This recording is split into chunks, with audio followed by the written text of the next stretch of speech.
Stage पे जितने भी हमारे साथी हैं वो अपनी अपनी सीटों पे बैठे। जैसे बलवान सिंह जी ने पहले कहा था कि स्टेज 50 लोगों के लिए बना था, 200 आदमी बैठ गए हैं। इसलिए अगर देखना है और सुनना है तो नीचे से ज्यादा देखा भी जाता है, सुनना भी जाता है। जरूरी नहीं है कि कुर्सी पे बैठना और न दिखाई दे और न सुनाई दे। इसलिए जो चौथी, पांचवी, छठी रो में बैठे हैं, मैं उनसे गुजारिश करूंगा कि एक तो बातें न करें और दूसरे शांति से रहें। अब थल्ले गल नहीं करो कोई, ना मीडिया वाला तो न और कोई। मेरे दिल की धड़कनें, जम्मू कश्मीर की आवाम, चाहे वो देहातों में रहते हो, कस्बों में रहते हो, शहर में रहते हो, वो हिंदू हैं, मुसलमान हैं, सिख हैं, ईसाई हैं, हमारे शेड्यूल ट्राइब के गुजर बकरवाल गद्दी हों, एससी के हमारे भाई हों, हमारे सिख और क्रिश्चियन भाई बहनें हों, ये तमाम मेरे दिल की धड़कनें हैं। मैंने जिंदगी में 53 साल सर्विस की, पार्टी की, और इसमें हर ओहदे पे रहा। चीफ मिनिस्टर भी बना, मिनिस्टर भी बना, लेकिन इतना प्यार अब जब मैं कुछ भी नहीं हूं, मिनिस्टर नहीं हूं, एमपी नहीं हूं, चीफ मिनिस्टर नहीं हूं, सिर्फ मैं एक इंसान हूं। उस इंसान मेरा, अब चुप रहो थले, कोई नारा नहीं लगाएगा। मेरा मजहब इस्लाम है, सबको मालूम। मेरा नाम सबको मालूम, गुलाम नबी। लेकिन उसके बावजूद भी गुज़िश्ता एक हफ्ते से जो आपने इस्तीफे दिए, जो आपने अपना समर्थन दिया, आपने सहयोग दिया, वो गांव के हों, शहर के हों, औरतें हों, मर्द हों, नौजवान हों, बूढ़े हों, बच्चे हों, किसी भी मजहब से ताल्लुक रखने वाले हों, मुझे 1 साल लगेगा वो आपके वीडियो और मैसेजेस पढ़ने में, और उसके लिए मुझे 1 साल कहीं गुफा में बैठना होगा और वो नाम पढ़ूंगा। एक्टिव लाइफ में शायद मैं जिंदगी में मैं उन सबका शुक्रिया यही करता हूं। मुझे व्हाट्सएप के जरिए, टेलीफोन के जरिए ये तवक्का न कीजिए कि मैं हजारों और लाखों उन लोगों का, जिन्होंने मुझे एक इंसान के तौर पर अपना समर्थन दिया है, अपना सहयोग दिया है और अपना साथी माना है या लीडर माना है। मैं कश्मीर वादी के लोग हों, जम्मू कश्मीर के तीनों खित्तों के लोग हों, लद्दाख के लोग हों, चाहे वो यूटी का हिस्सा नहीं है लेकिन वहां से भी मैसेज मिले, और उन हिंदुस्तान के हजारों लीडरों, वर्करों का, जिन्होंने आपकी तरह से मैसेजेस भेजे हैं, अपना सहयोग भेजा, आज की इस पहली मीटिंग में मैं उनका भी धन्यवाद करता। मैं यहां धन्यवाद, सबका धन्यवाद तो मैं किया, मैं उन तमाम मिनिस्टरों का जम्मू कश्मीर जो तकरीबन 95% साबका मिनिस्टर, 95% साबका एमएलएज, एमएलसीज और 99% डीडीसी और बीडीसी के चेयरमैन और मेंबर्स, जम्मू कश्मीर के हर इलाके से कांग्रेस पार्टी को छोड़कर और कुछ इंडिपेंडेंट्स भी और दूसरी पार्टियों को छोड़कर उन्होंने मुझे अपना समर्थन दिया। मेरे लिए नाम लेना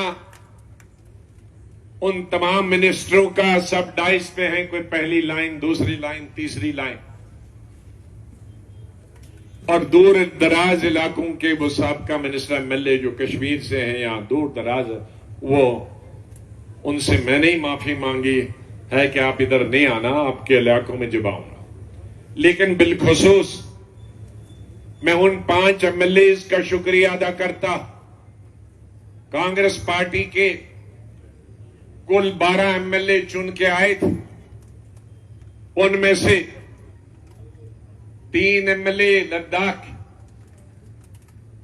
बाकी 9 एमएलए जम्मू कश्मीर यूटी के बचे। उनमें से 3 एमएलए, 2 साबका मिनिस्टर,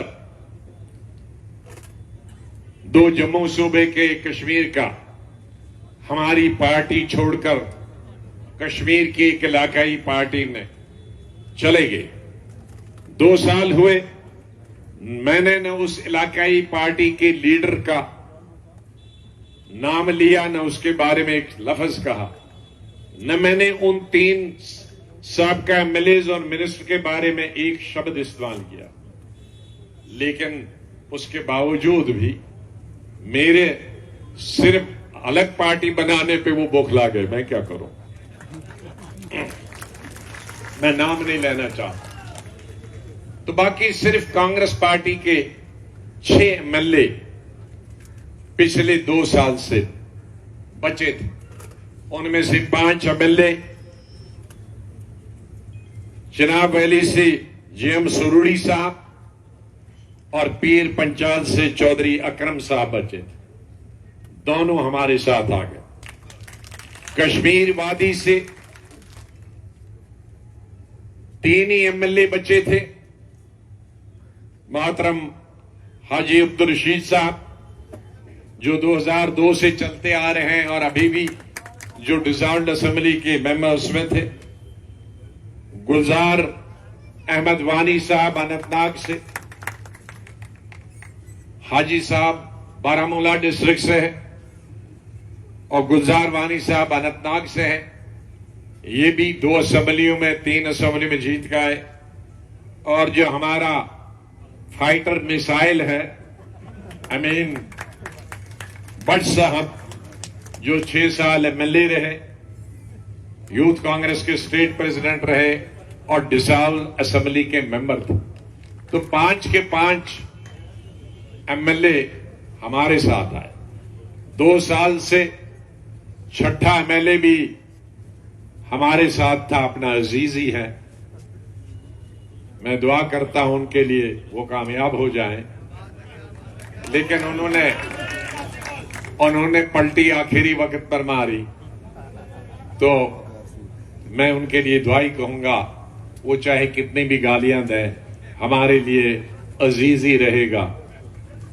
तो इसलिए, और मैं खास तौर से, भाई मत डिस्टर्ब करो, मैं 3 सीनियर साथियों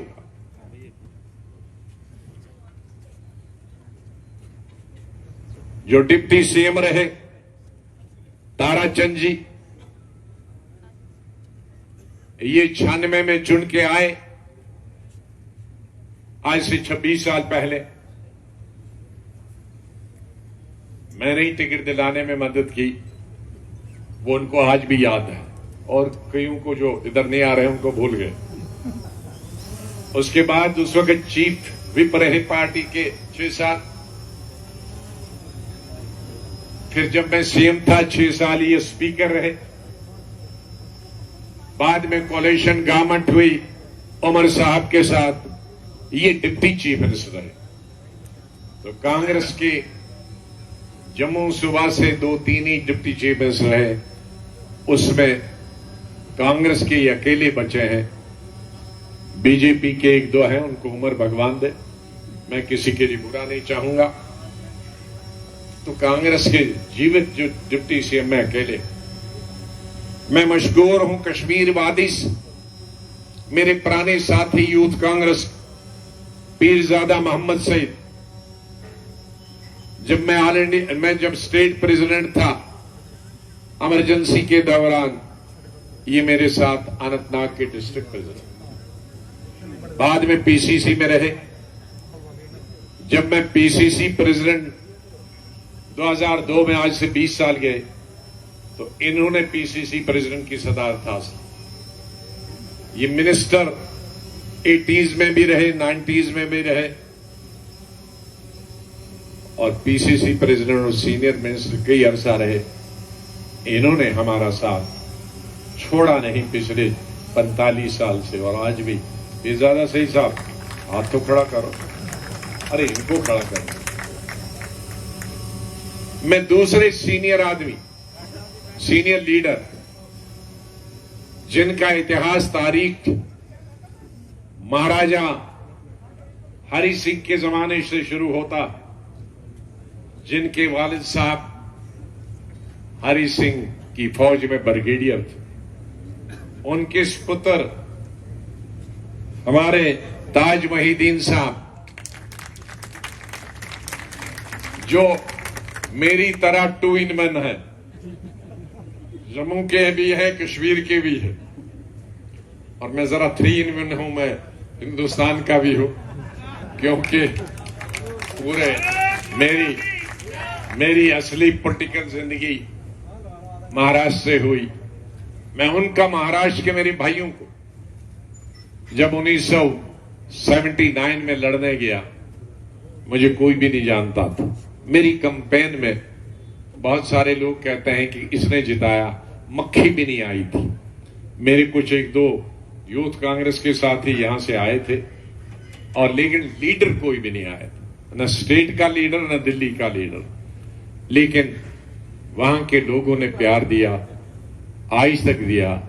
जैसा आप प्यार देते हैं वही स्वागत मेरा अभी भी वहां होता है। मैं उनका भी धन्यवाद करता हूं। तो ताज मोहिद्दीन साहब भी 2002 से, मतलब 20 साल से एमएलए चलते आ रहे हैं, कैबिनेट में रहे सबकी। तीसरे साथ यही 3 साथी, ताराचंद जी पीएमसी साहब और ताज मोहिद्दीन साहब। मैं और हमारे मिनिस्टर का नाम लूं तो टाइम लगेगा। सभी माननीय मिनिस्टर सभी रीजनों के यहां मौजूद हैं, MLAs, x MLAs, DDC chairman member, BDC members, district president जो उन्होंने ज्वाइन किए हैं, जनरल सेक्रेटरी ज्वाइन किए हैं, इनमें बहुत सारे प्रदेश कांग्रेस के वाइस प्रेसिडेंट, उनका बहुत बहुत आभारी। जय सिंह जी ने ये इंतजाम बहुत कुछ किया है। लोग तो हमारे बाकी साथियों ने लाए हैं हर जगह से, लेकिन ताम झाम जो है ये उनका है, उनका भी बहुत बहुत बधाई देता। और आप जो आए दूर दूर से, ये दिल्ली का शहर नहीं है, ये कोई बड़ा लखनऊ का बड़ा शहर नहीं है, बंबई का शहर नहीं है जहां करोड़ों की आबादी रहती है। हमारा 1-1.5 करोड़ तो पूरी रियासत। तो आप जो दूर दूर से आए हैं, मैं आपको सलाम करता हूं, नमस्ते करता हूं, सल्यूट करता हूं कि आप अपना मेहनत मजदूरी भूखे प्यासे यहां आए और मेरी तवक्का के खिलाफ, और हमारे जो इंतजाम करने वाले हैं उनकी तवक्का से कई गुना आप ज्यादा आए। तो शायद ये पानी भी इन्होंने चोरी रखा कि इतने तो उनका नहीं था। हमारा तो इंतजाम 10,000 का था, तो ये 20,000 हुए, तो इसलिए वो पानी भी इन्होंने गायब कर दिया, इसलिए कि सर नहीं फूटे।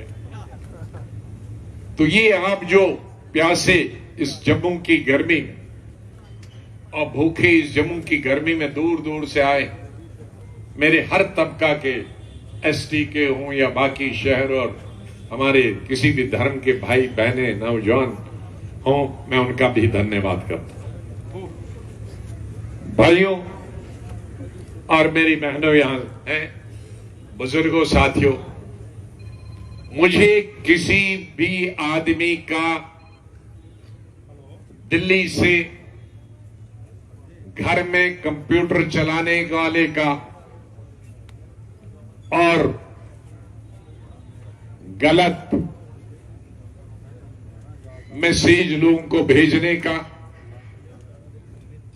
मैं उनकी तरह नहीं। मैं हमेशा जमीन से जुड़ा हुआ हूं। हिंदुस्तान के किस स्टेट का भी इंचार्ज बना, वहां के शहर में नहीं रहा, वहां के देहातों गांव में सरपंचों के घर रहा, जनरल सेक्रेटरी होकर और मिनिस्टर होकर। पंचों के घर में मैंने रातें गुजारी हैं। इंदिरा गांधी जब जेल में गए तो लोग, आज मैं देखता हूं, कांग्रेस पार्टी से जेल में जाते हैं, सुबह बस में ले जाते हैं और उसी वक्त डीजी वगैरह को फोन करते हैं या पुलिस कमिश्नर को, हमारा नाम बस लिख लिए, 1 घंटे में वापस छोड़िए।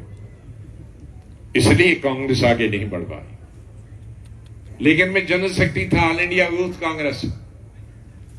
जब इंदिरा गांधी को 20 दिसंबर 1988 में पार्लियामेंट से बर्खास्त किया और सीधे तिहाड़ जेल ले गए, और मैंने जनरल सेक्रेटरी के नाते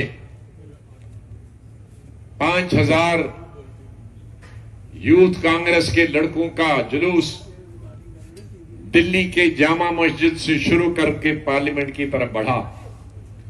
लेकिन रास्ते में हम सबको गिरफ्तार किया और तिहाड़ जेल में छोड़ा। इंदिरा जी को 1 हफ्ते या 10 दिन के बाद छोड़ा, लेकिन हमें 20 अगस्त 1988 में गिरफ्तार किया और अगले साल जनवरी में छोड़ दिया, क्योंकि वो जमानत चाहते हैं। हमने जमानत नहीं लिया। लेकिन इस अरसे में दिल्ली के मौसम जम्मू जैसा होता है, श्रीनगर जैसा होता है दिसंबर जनवरी में। सीमेंट का हमारा फर्श था, सीमेंट पर नीचे सोना था, एक कंबल बिछोने के लिए था, वैसे ही जैसे जेल में होता, आधा फटा होता और आधा ओढ़ने के लिए होता था जनवरी के महीने, और खाने के लिए 2 चपाती और 1 दाल। हमने उनसे पूछा कंबल क्यों नहीं देते? कहा हमारे पास उस वक्त 8-9 हजार लोग जेल में होते थे, 1 लाख लोग जेल में, तो हम कहां से कंबल लाएं, कहां से खाना लाएं? इसीलिए तुम लिख के दे दो, जाओ घर में खाना। लेकिन हमने लिख के नहीं दिया जब तक वो खुद ही मजबूर नहीं हुए हाँ इतने लोगों को खाना खिलाने और इनका बिस्तरा इंतजाम करें। जो आज कहते हैं हमें, मुझे ऐसे लोगों पर तरस आता है। कांग्रेस हमने बनाई है, अपने खून और पसीने से बनाई है। ये कंप्यूटर से नहीं बनी है, ये ट्वीट से नहीं बनी है, ये SMS से भेजनी है। गलत अफवाहें हमारे खिलाफ पूरे हिंदुस्तान में और जम्मू कश्मीर में फैलाने से नहीं बनी है।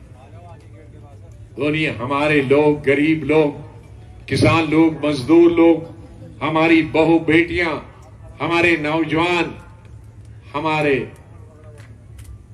दिल की धड़कनों में है, हमारे नस नस में है।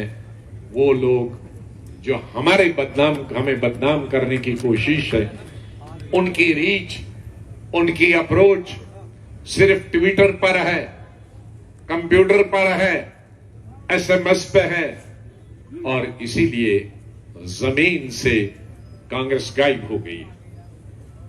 और मैं अल्लाह से दुआ करता हूं हमें जमीन नसीब करे, उन्हें ट्वीट नसीब करे, दोनों को। वो ट्वीट में खुश रहें और हम मेहनत मजदूरी अपने भाइयों के साथ सड़कों, खेत, खलिहानों में उनके हमारी जिंदगी और हम दफन उन्हीं के साथ हो जाएं अपने गरीब मजदूरों किसानों के साथ, अपने भाइयों के साथ, और उनको अपनी शहनशाही मुबारक, हमको अपनी गुरबत मुबारक। मेरे भाइयों, मैं आज लंबा भाषण नहीं करूंगा, मैं आहिस्ता आहिस्ता, अभी 12-14 दिन हूं, मैं जम्मू में अभी 4 दिन हूं। जम्मू के मेरे भाइयों को कहूंगा आप आखिरी दिन में मिलना, लेकिन दूर दराज मेरे घर पे सबको मालूम है, गांधीनगर में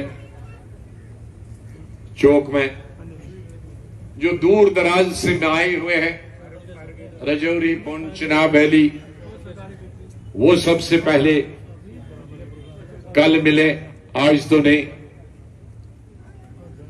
फिर कठुआ, उधमपुर, रियासी के लोग परसों मिले, क्योंकि उनका नजदीक से आना, और जम्मू वाले तीसरे दिन में। मैं 4 दिन के बाद जिला डोडा में एक आध जगह जा रहा हूं, इंदरवाल में एक आध जगह रहा हूं, किश्तवाड़ में एक आध जगह जा रहा हूं। वहां मीटिंगें होंगे, वहां के लोग, खास तौर से हमारी बहनें और भाई जो जिला परिषद के हैं, माफ कीजिए जिला परिषद, ये डीडीसी बीडीसी हिंदुस्तान में सिर्फ जम्मू कश्मीर ने नाम रखा, डीडीसी को पूरे हिंदुस्तान में जिला परिषद बोलते हैं। ये लोग खुद ही डिवाइड करते हैं, हमको कहते हैं इंटीग्रेट करो। अरे जब पूरे हिंदुस्तान में कन्याकुमारी तक जिला परिषद है तो यहां फिर डीडीसी क्यों रखा?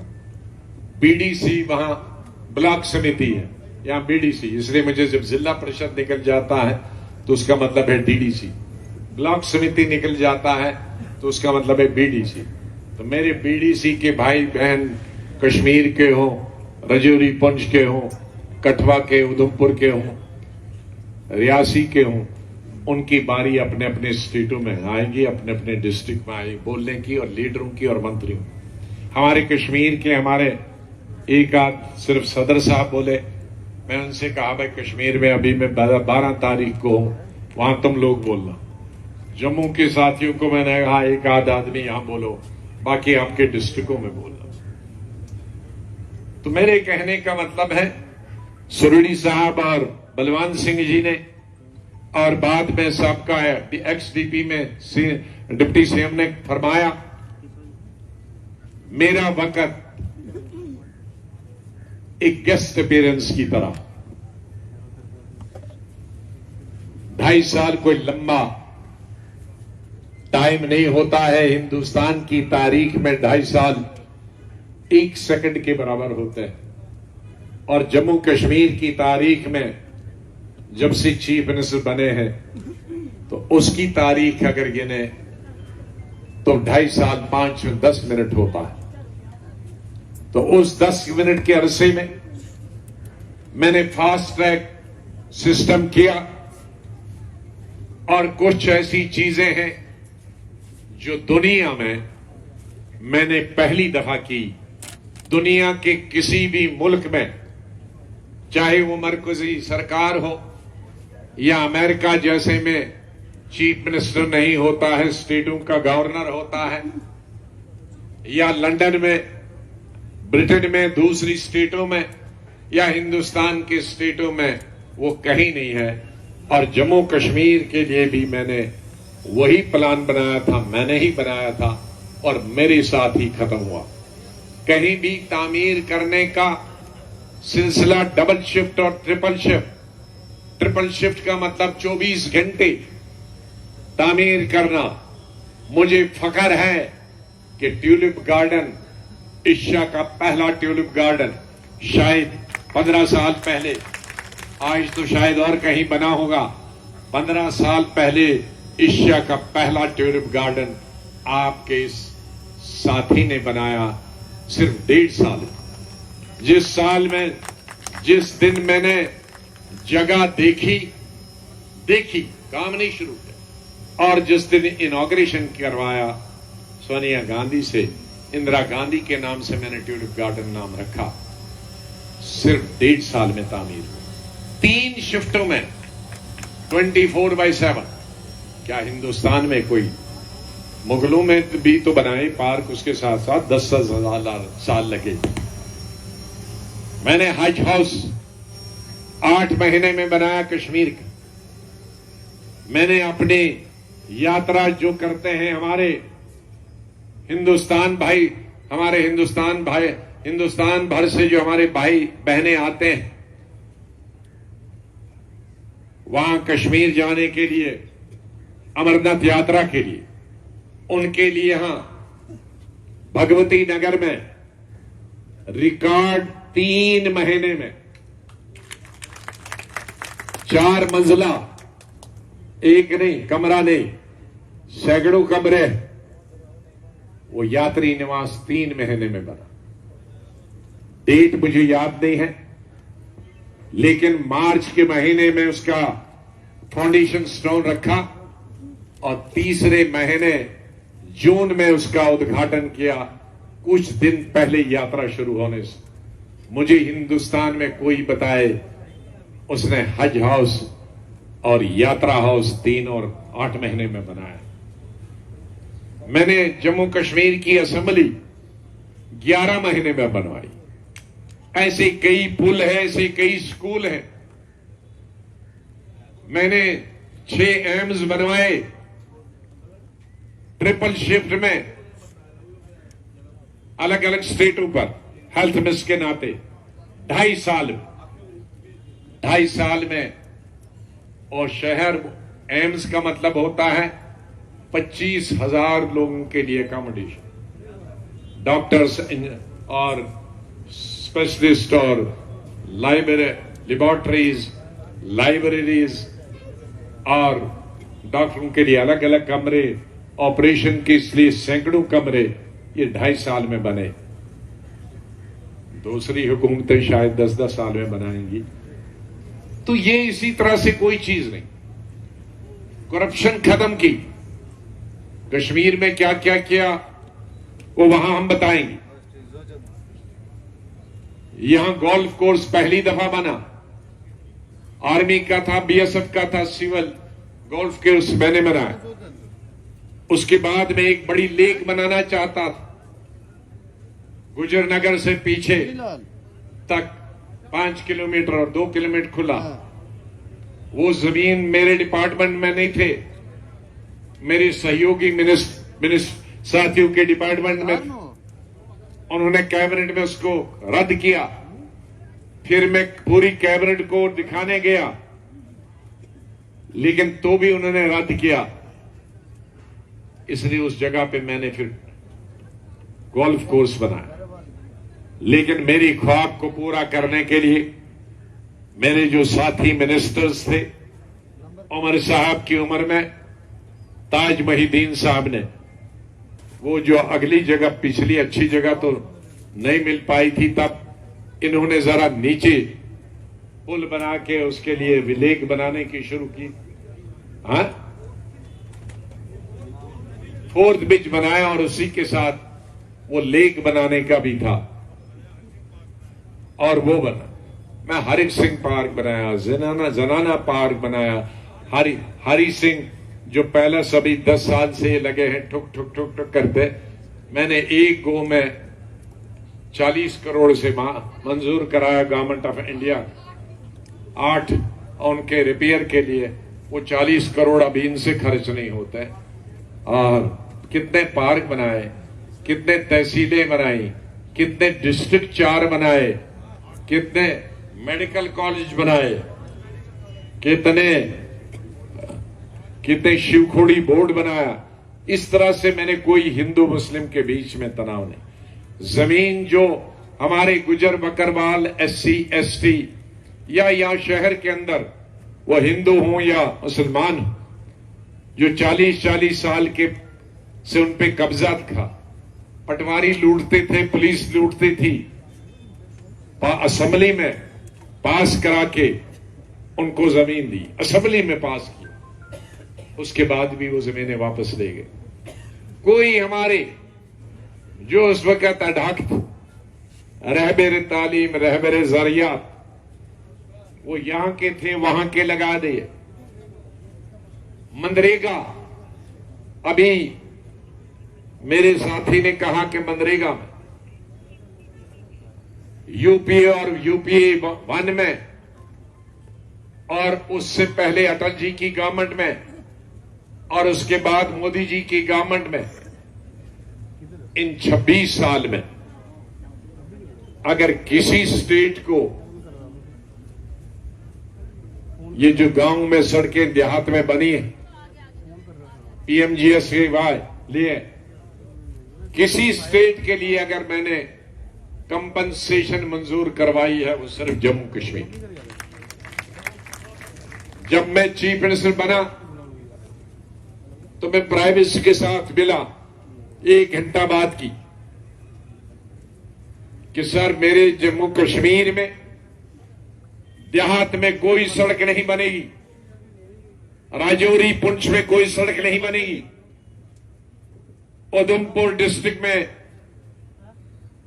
गूल डिस्ट्रिक्ट में, रामबन डिस्ट्रिक्ट में, किश्तवाड़ डिस्ट्रिक्ट में, डोडा डिस्ट्रिक्ट में, कठुआ डिस्ट्रिक्ट में, सांबा डिस्ट्रिक्ट में, राजौरी पुंछ डिस्ट्रिक्ट में और कश्मीर के बारामूला, कुपवाड़ा, अनंतनाग के पहाड़ी इलाकों में कोई सड़क नहीं बनेगी, क्योंकि एक आधा कनाल तो लोगों के पास जमीन है।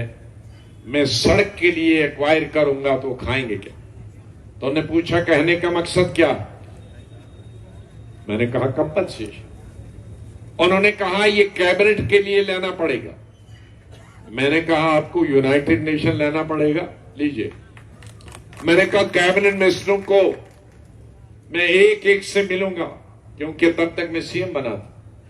मैं सब मेरे दोस्त उनको मैं मनवाऊंगा, तब मुझे लैंड एक्वायर करने के लिए पैसा, तब मैंने इन पहाड़ी इलाकों के आपके इलाकों में शुरू किया। जब उमर साहब के वक्त में उन्होंने बंद किया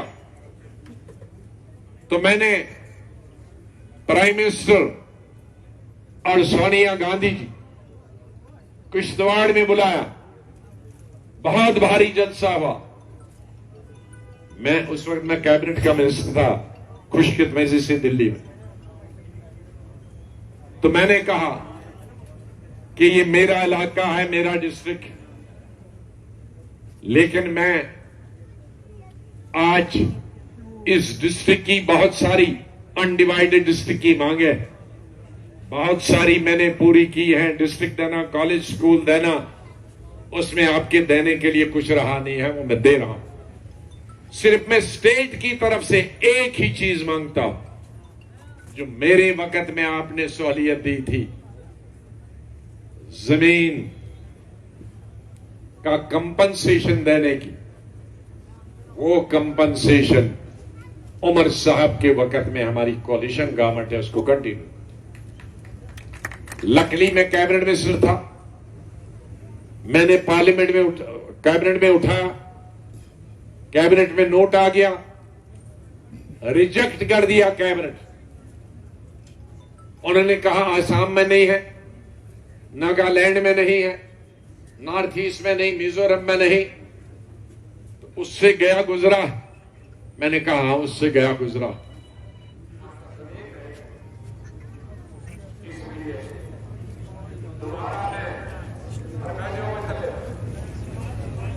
ए जेड़े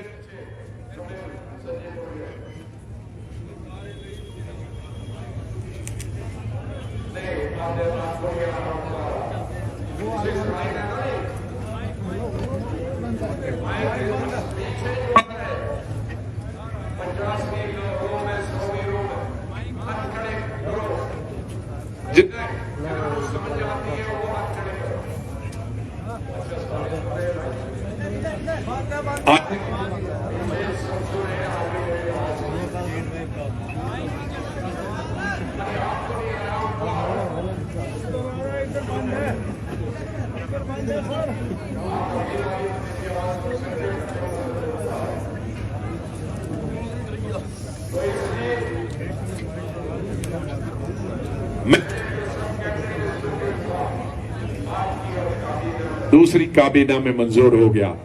और इस तरह उमर साहब के वक्त में भी वो सिलसिला जो हमारी कोalition गवर्नमेंट चली, उसके बाद आज तक क्यों नहीं हुआ? उससे पहले क्यों नहीं हुआ? आज लायबिलिटी कहते हैं 800 करोड़। तो मेरे भाइयों, मैं जब यहां था, जो कर सकता था वो किया, जो नहीं करवा सकता था वो दिल्ली से करवाया। कैबिनेट में बैठकर जम्मू के लोग हों, कश्मीर के लोग हों, उनके लिए लड़ाई लड़ी। हमारे मुल्क के दूसरे इलाकों में जहां भी इंसाफ नाइंसाफी होती थी, वहां के लिए लड़ाई लड़ी। मेरे मरने तक मेरी लड़ाई जम्मू कश्मीर के इन लोगों को इंसाफ देने के लिए, चाहे वो यहां के किसान हो, यहां के मजदूर हो, पहाड़ी इलाकों में रहने वाले हो, कस्बों में रहने वाले हो, शहरों में रहने वाले हो, वो दुकानदार हो, वो ट्रांसपोर्टर हो। मुझे मालूम है पिछले कुछ सालों में जम्मू के ट्रांसपोर्टरों की क्या हालत हुई। जब मुझे आने की इजाजत नहीं दी, पार्लियामेंट अगर नहीं चला होता, अगर पार्लियामेंट नहीं चला होता तो मुझको भी कहीं जेल में रखा होता, बाकी चीजों की तरफ। लेकिन पार्लियामेंट के दौरान लीडर ऑफ अपोजिशन को बगैर किसी जुर्म के गिरफ्तार करना मुमकिन नहीं था, क्योंकि उसकी आवाज पूरी दुनिया में जाती। क्यों मैं कहा ही नहीं कुछ, और पार्लियामेंट में जो भी कहा मैंने स्टेट तोड़ने पर, और 370 तक वो तो इजाजत है कॉन्स्टिट्यूशन, बाहर तो मैंने कोई ऐसी गाली नहीं, इसलिए हमको छोड़। लेकिन उसके बाद मैंने कश्मीर जाने की कोशिश की। कश्मीर एयरपोर्ट पर जब पार्लियामेंट अभी चल ही रहा था, कश्मीर एयरपोर्ट में मुझे 5 घंटे रखा और उसके बाद आखिरी फ्लाइट में दिल्ली भेजा। 1 हफ्ते के बाद मैंने जम्मू आने की कोशिश की। जम्मू के एयरपोर्ट पे 4 घंटे रखा, चाय दी उन्होंने, बहुत बहुत शुक्रिया, खाना पीना नहीं हुआ। और आखिरी फ्लाइटें, क्योंकि उस वक्त जम्मू की बड़ी कम फ्लाइट है, आखिरी फ्लाइट में पैक करके दिल्ली पहुंचा। फिर उसके 1 हफ्ते बाद मैंने तमाम अपोजिशन के लीडरों को जोड़ा कि हम सब मिलकर कश्मीर एक अटेम्प्ट करें। उसमें राहुल गांधी को भी मैंने रिक्वेस्ट किया कि मैंने सब पार्टी के लीडरों को जोड़ा, आप भी आइए। आ गए हो, कश्मीर में गए, 4 से 5 घंटे हम सभी अपोजिशन के लीडरों में एयरपोर्ट और वापस भेज दिया। फिर मैं चुप नहीं बैठा। कई लोग स्टेटमेंट देते हैं कि अरे हमारी सुने। मैंने 5-6 वकील किए और मैंने सुप्रीम कोर्ट की तरफ रुजू किया। सुप्रीम कोर्ट में बहस हुई, सुप्रीम कोर्ट ने मुझे इजाजत दी जम्मू, सिर्फ जम्मू शहर में, और कश्मीर में अनंतनाग, श्रीनगर और बारामूला। और सुप्रीम कोर्ट ने एक चीज और भी बताई कि जो भी आप वहां सुनेंगे उसकी रिपोर्ट हमें दीजिए, वो प्रेस को मत दीजिए। और आपको ये इजाजत पॉलिटिक्स करने के लिए नहीं दी। आप कोई मीटिंग पब्लिक नहीं कर सकते, आप कोई वर्कर्स मीटिंग नहीं कर सकते, सिर्फ लोगों की दाद फरदाद सुनते।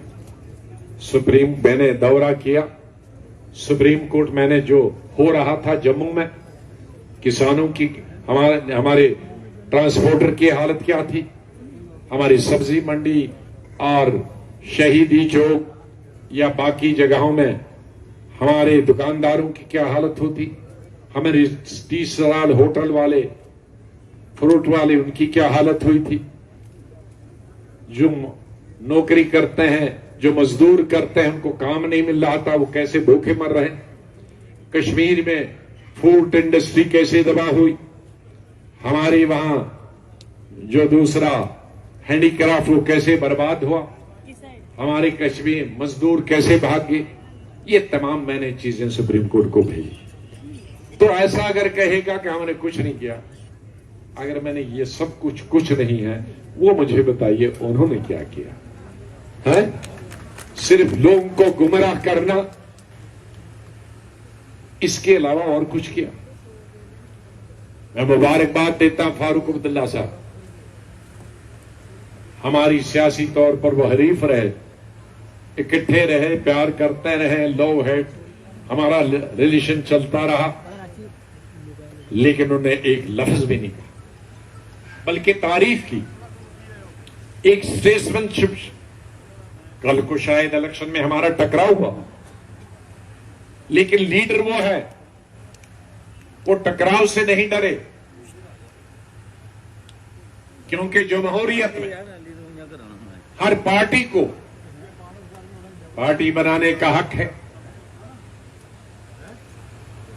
पार्टी ज्वाइन करने का हक है।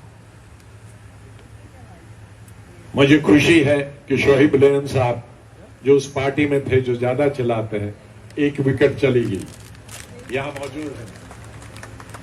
इनके वालिद साहब पीडीपी में मंत्री थे मुफ्ती साहब के वक्त में, और मेरे वक्त में ये एमएलए थे, बाय इलेक्शन में जीत के आए। जनरल सेक्रेटरी भी रहे, डिस्ट्रिक्ट प्रेसिडेंट और जनरल सेक्रेटरी थे जिस वक्त उस दूसरी पार्टी में गए। तो कम से कम जिसने आपके वालिद साहब के बाद आपकी सरबराही की थी, अरे सर, उसके साथ ये वापस आए। आज मैंने यही देखा। एक बात यहां कहूंगा, जितने यहां लोग हैं 100% लीडर्स, मुझसे पूछ के कोई नहीं आया। रिजाइन करने के बाद मुझे मैसेज भेजा, मैंने वैसे ही बताया कि ये मैसेज पढ़ने में कई साल लगे। कई में चेहरे आज देखता हूं, एयरपोर्ट यहां देखता हूं, ये भी आ गए, चाहे कांग्रेस से हो या दूसरी पार्टी। सईद बशीर साहब कश्मीर से हैं, अनंतनाग, अरे अनंतनाग के एक्स अनंतनाग और साउथ कश्मीर से मिनिस्टर हैं, मुफ्ती साहब के वक्त में पीडीपी में थे, ये भी यहां गए। तो इस तरह से अभी तो इब्तिदाए इश्क है, देखिए है आगे होता है क्या।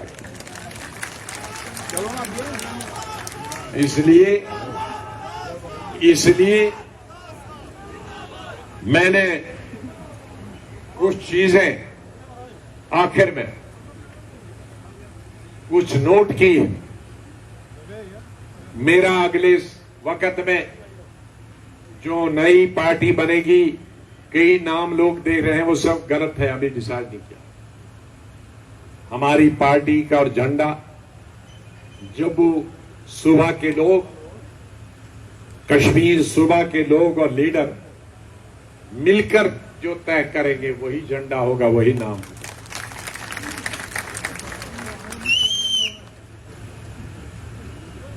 मैं आप दिल्ली में बैठकर आपके लिए फरमान नहीं जारी करूंगा, ये मेरा झंडा और ये मेरा नाम।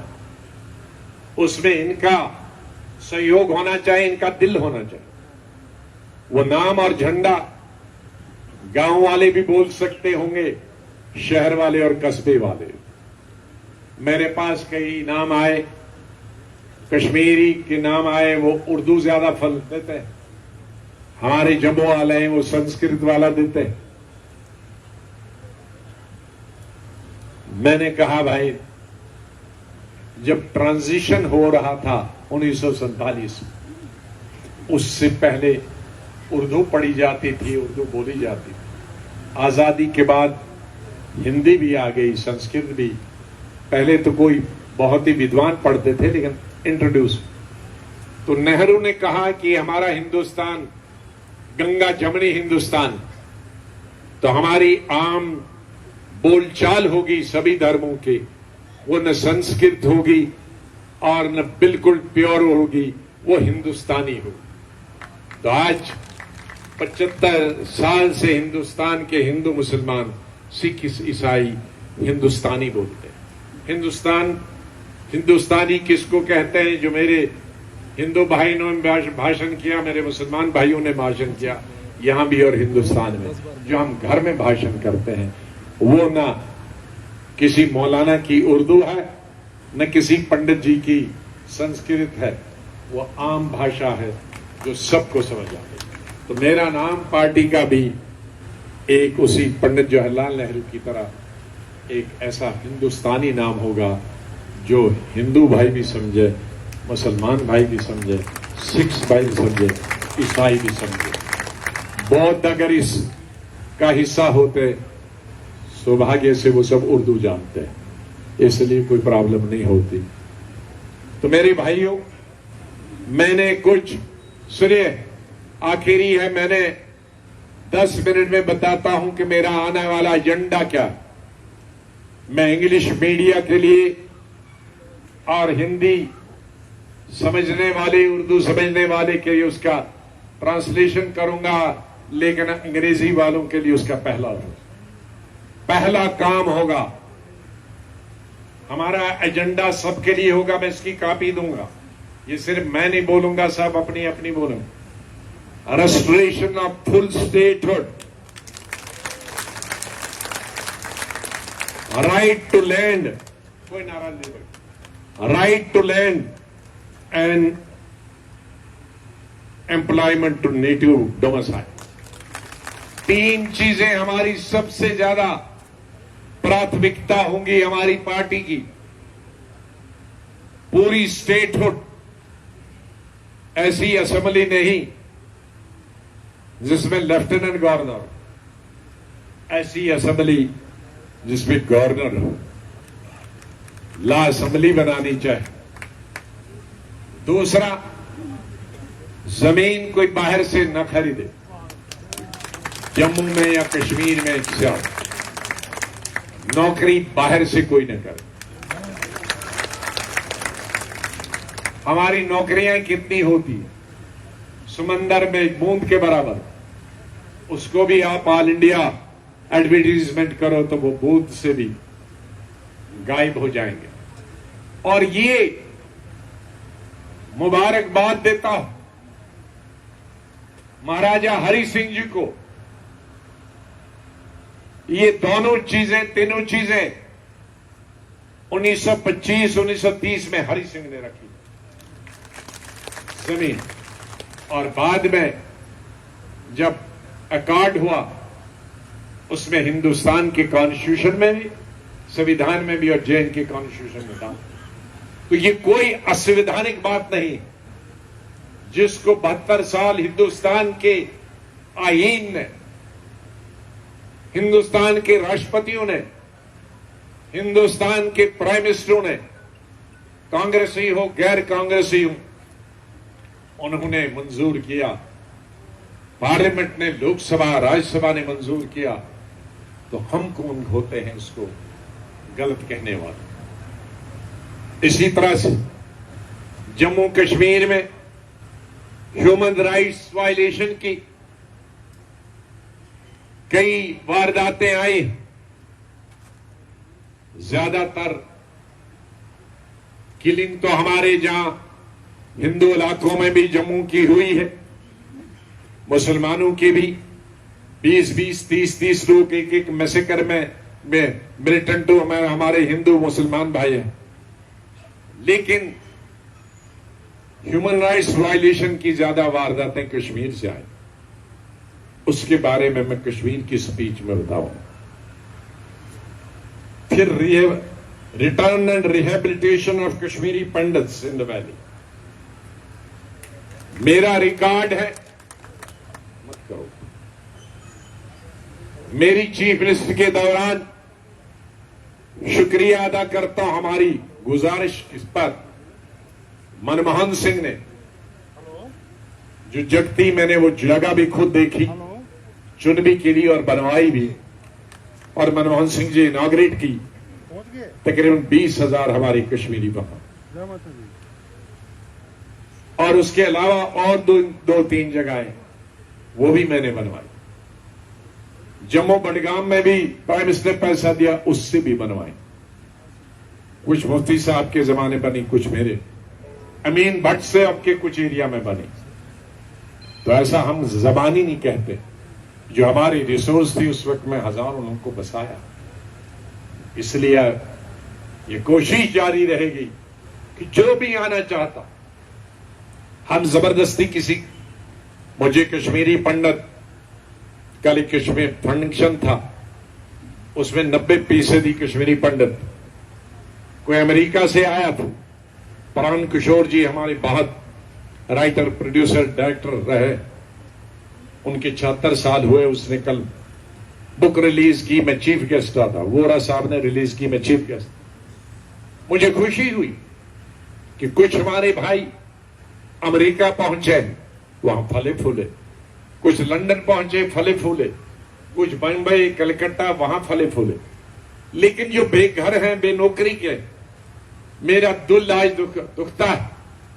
हमारे वक्त में ही, मेरे वक्त में ही प्राइम मिनिस्टर ने 6,000 लोगों कश्मीरी पंडित के लिए रिजर्वेशन दी।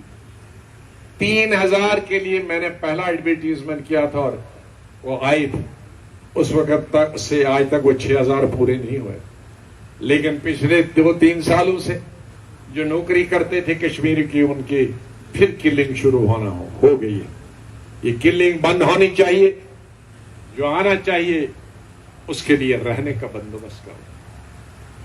इसी तरह से हम ऑनर, इज्जत, आबरू हमारी बहू बहनों का, हमारे नौजवानों का, हमारे लोगों की इज्जत आबरू, to ensure honor, dignity, respect and integrity of citizens of the state and confidence building, ये हमें साथ साथ करना।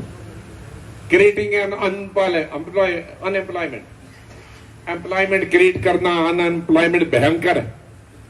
बेकारी दोनों किस्म की है, एजुकेटेड अनएम्प्लॉयमेंट, अनएजुकेटेड और लेस एजुकेटेड अनएम्प्लॉयमेंट, रोजगार नहीं मिले। मुझे शर्म आती कि हमारे लेबर, हमारे डेली वेजर्स एडहॉक पे बने 20-20 साल से 15-15 साल 3,000 रुपए पे काम करते हैं। दिल्ली कई दफा आए, शादी किया है, 4-4 बच्चे, 3,000 में खुद क्या खाते हैं, बीवी बच्चों को क्या खिलाते हैं, कपड़े कहां से लाते हैं। ये एक अजूबा है हिंदुस्तान की। बहुत शुक्रिया, वो बाद विच करियो। इसलिए उनका हक बनता है सबसे पहले। लेकिन नए रोजगार कैसे करें? नए रोजगार करने के लिए मैंने, मेरे दिल में भंडार, हमारे पास वो खजाना है जो जम्मू के लोगों ने नहीं देखा, कश्मीर के लोगों ने नहीं देखा। मैं जम्मू कश्मीर का एक एक पहाड़, एक एक पहाड़ी, क्योंकि घूमता था हेलीकॉप्टर में तो पहाड़ियों को क्रॉस करने जाता। कश्मीर वादी में जब मैं ओडी में जलजला आया और नेस्त नाबूद हो गए मकानात, ओडी और टंगडार दोनों में भाई, ओडी और टंगडार, इनकी कॉन्स्टिट्यूंसी अपने ताज मोहिद्दीन साहब, मैं रोज जाता था तो रास्ते मुझे एक दुनिया नजर आई, बंगस। वहां 1 करोड़ टूरिस्ट जा सकता। गुलमर्ग का बाबे आदम 100 गुलमर्गों के बराबर है। मैंने वहां रोड शुरू कर दी मेरे वक्त में, अभी तक वो मुकम्मल नहीं। मेरा मकसद था, मैंने उसमें फास्ट क्लियरेंस भी दिलाया दिल्ली से, वहीं 1 करोड़ आज़म हाजिम हो जाएगा। हमारे तोश मैदान जहां मैंने टूरिज्म अथॉरिटी बनाई, वहां करोड़ों लोग से आ जाते हैं। अनंतनाग जिले में कितने जहां हमारे गुजर बकरवाल भाई जाते हैं, इतनी धारें हैं, कनेक्टिविटी देनी है। हमारे कठुआ डिस्ट्रिक्ट में, उधमपुर डिस्ट्रिक्ट में कितनी धारें हैं, गोल गुलाब में कितनी धारें हैं, कनेक्टिविटी बनानी है। लाखों टूरिस्ट जा सकता हूं और हजारों एम्प्लॉयमेंट मिल सकती है। लेकिन किसी ने देखा हो और तब सोचेगा, हमने देखा, चाहे वो कश्मीर के पहाड़ हो, जम्मू सूबे के पहाड़ हो, कोई पहाड़ ऐसा तहसील नहीं है जहां ये टूरिज्म का खजाना। हमारे आज रेत है, उसके ठेकेदार बाहर से। आज हमारे कोई पहाड़ी है,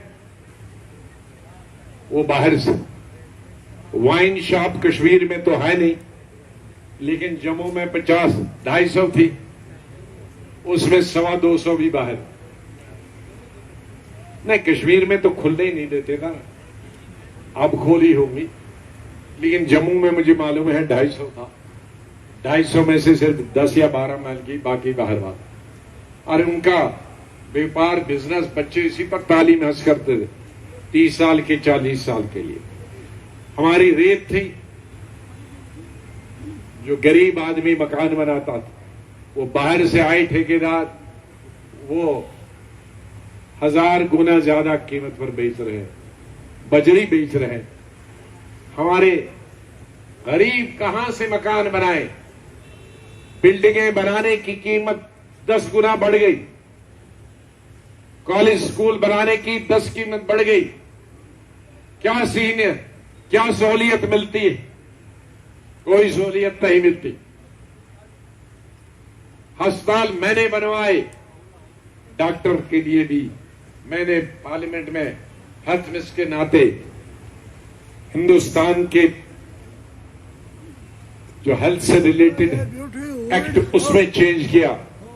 डॉक्टरों की तादाद कितने गुना बढ़ाने की आपके मेडिकल कॉलेज दिए, सुपर स्पेशलिस्ट दिए। फिर कहां जाते हैं ये डॉक्टर? फिर गांव में डॉक्टर क्यों नहीं? कहां जाते हैं? क्योंकि गांव की तरफ किसको ध्यान है?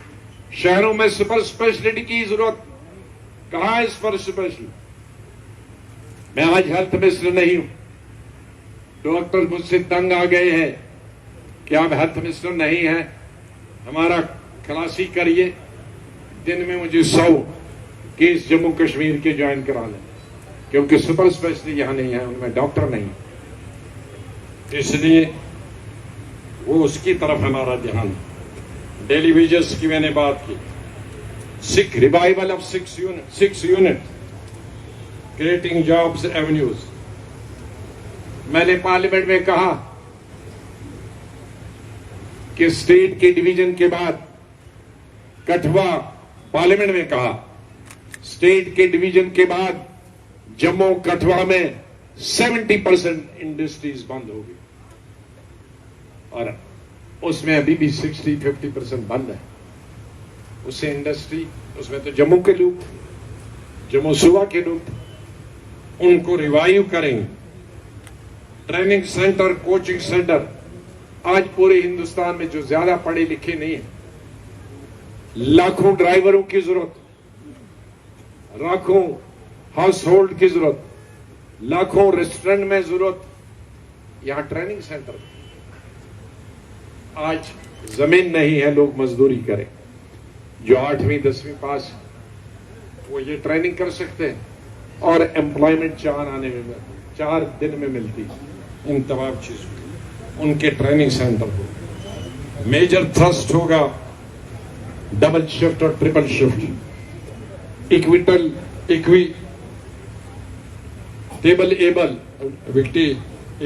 एबल जो हमारी डेवलपमेंट होगी, बराबर जो डेवलपमेंट होगी वो बोथ रीजन में हो। मानो रेल की कोशिश करेंगे जम्मू और श्रीनगर में। जम्मू में ही 2.5 लाख लोगों के पास घर नहीं, उनके लिए बड़े शहरों में, छोटे कस्बों में affordable housing scheme like apartments, development of sports infrastructure district level पे, IT पार्क्स कश्मीर में, जम्मू में बन सकते हैं। हेल्थ केयर का मैंने पहले बताया, ये तमाम चीजें हमको करनी, लेकिन इसके लिए हमें एक दूसरे का सहयोग चाहिए, एक होना चाहिए, इकट्ठे होना चाहिए और आपसी मेल जोल होना चाहिए। ये नफरत जो बीच में हमारी दीवारें खड़ी की गई हैं, रेत की दीवारें, उन रेत की दीवारों को तोड़ दो और तामीर और तरक्की की तरफ सब बढ़े, हमारा साथ दे। इन्हीं लफ्जों के साथ मैं आपका बहुत बहुत मशकूर हूं। खुदा हाफिज। जय हिंद।